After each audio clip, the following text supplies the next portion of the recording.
Фестиваль балалар өчен зур бәйрәм, онытылмас кичерешләр чыганагы дип юккагына әйтмиләрдер. 300 елдан якын тарихы булган әлеге конкурсның бу елгы сезонында 700 бала катнашты. Зона турында җиңү яулаган иң-иңнәр 350 бала Зифа Басырова исемендәге мәдәният йортында гала концертта чыгыш ясады. Минем улым бу елны беренче тапкыр Курай түгәрәгенә йөри. Бик теләп йөри һәм бүген инде ул яшь бүреләр конкурсында катнаша.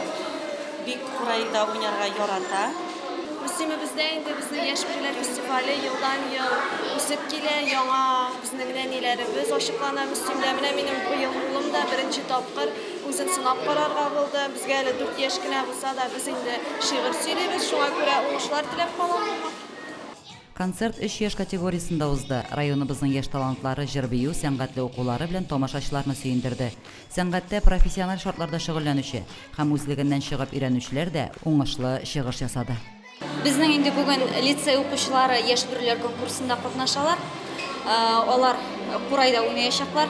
Әле менә инде 2 генә ай шөгыльләнүләренә карамастан алар бик оста итеп Курайда уйнарга өйрәнделәр.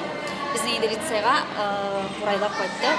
Шуңа күрә бик рәхәтләнеп, теләп йөриләр түгәрәккә. Моның белән безнең Лилия Рафисовна шөгыльләнә, музыка укучысы.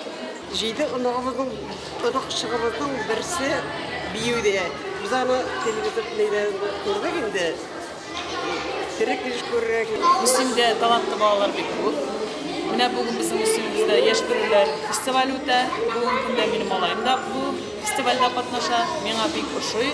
Балаларның талантлары ачыла. Киләчәктә дә сәхнәдә йөрергә аларга уңышлар һәм барлык ата-аналарга, укучыларына, җитәкчеләренә бик зур рәхмәт. Үз таланты белән әти-әниләрен, әби-бабайларын сөендергән һәр нәни артистка әфәрин диярлек иде.